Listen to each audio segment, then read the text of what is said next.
തിരുവനന്തപുരം ഊരുട്ടമ്പലം സരസ്വതി വിദ്യാലയത്തിൽ ജോലി ചെയ്യുന്നതിനിടെ കടുത്ത ജാതി അധിക്ഷേപത്തിനും മാനസിക അവഹേളനത്തിനും ഇരയായ ജയശ്രീയെ ഓർമ്മയില്ലേ? നിയമപോരാട്ടം നടത്തുന്നതിനിടെ ആ ജയശ്രീ ഇന്നൊരു പുതിയ ജോലിക്ക് കയറുകയാണ്. കൊച്ചമ്മം സാഫല്യം കെയർ ഹോമിൽ ശുചീകരണ തൊഴിലാളിയായാണ് നിയമനം. കഴിഞ്ഞ ദിവസമായിരുന്നു പുതിയ നിയമന ഉത്തരവ് അധികൃതർ നേരിട്ട് കൈമാറിയത്. ജില്ലാ പഞ്ചായത്തിന് കീഴിലുള്ള സ്ഥാപനത്തിൽ പുതിയ ജോലി നൽകിക്കൊണ്ടുള്ള നിയമന ഉത്തരവ് അധികൃതർ നേരിട്ടെത്തിയാണ് കൈമാറിയത്. ജില്ലാ panchayat president Priyadarshini, vice president BP Murali, ജില്ലാ പഞ്ചായത്ത് അംഗം സുരേഷ് ബാബു എന്നിവരടങ്ങുന്ന ജനപ്രതിനിധി സംഘം ഊരുട്ടമ്പലം മഞ്ഞറമൂലയിലുള്ള ജയശ്രീയുടെ വീട്ടിലെത്തിയാണ് ഉത്തരവ് കൈമാറിയത്. ജില്ലാ പഞ്ചായത്തിന് കീഴിൽ പ്രവർത്തിക്കുന്ന കൊച്ചാമം സാഫല്യം കെയർ ഹോമിൽ ശുചീകരണ തൊഴിലാളിയായാണ് ജയശ്രീക്ക് പുതിയ നിയമനം നൽകിയിരിക്കുന്നത്. പ്രതിമാസം 14,500 രൂപയാണ് പുതിയ ജോലിയിലെ ശമ്പളം. ജില്ലാ പഞ്ചായത്തിന്റെ കരുതൽ പുതിയൊരു ജീവിതമാണ് നൽകുന്നതെന്ന് ജയശ്രീ പറഞ്ഞു.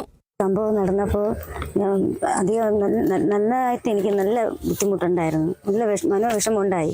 ഞാൻ വീട്ടിൽ വന്ന് ആലോചിച്ചിട്ടാണ്, മക്കളെയും ഭർത്താവിൻ്റെ ആലോചിച്ചിട്ടാണ് നിങ്ങൾക്ക് കേസ് കൊണ്ടുകൊടുത്തത്.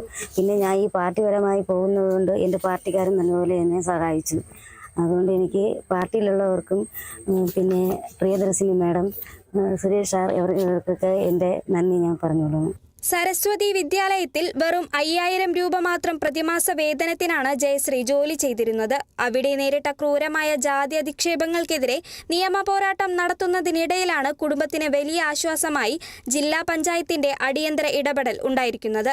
നിലവിൽ ബ്ലോക്ക് പഞ്ചായത്തിൽ നിന്നും അനുവദിച്ചു കിട്ടിയ ചെറിയൊരു വീട്ടിലാണ് ജയശ്രീയും കുടുംബവും താമസിക്കുന്നത്.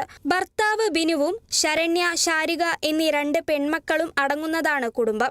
നിലവിലുള്ള വീടിന്റെ പരിമിത സൗകര്യങ്ങൾ നേരിട്ട് ബോധ്യപ്പെട്ട ജില്ലാ panchayat vice president PB Murali, ഈ കുടുംബത്തിന് കുറച്ചുകൂടി മെച്ചപ്പെട്ട രീതിയിൽ ജീവിക്കാൻ പാകത്തിൽ അടച്ചുറപ്പുള്ള പുതിയ വീട് ഉൾപ്പെടെയുള്ള ജീവിത സാഹചര്യങ്ങൾ സർക്കാർ സംവിധാനങ്ങളിലൂടെ അടിയന്തരമായി ഒരുക്കി നൽകുമെന്ന് കുടുംബത്തിന് ഉറപ്പ് നൽകി.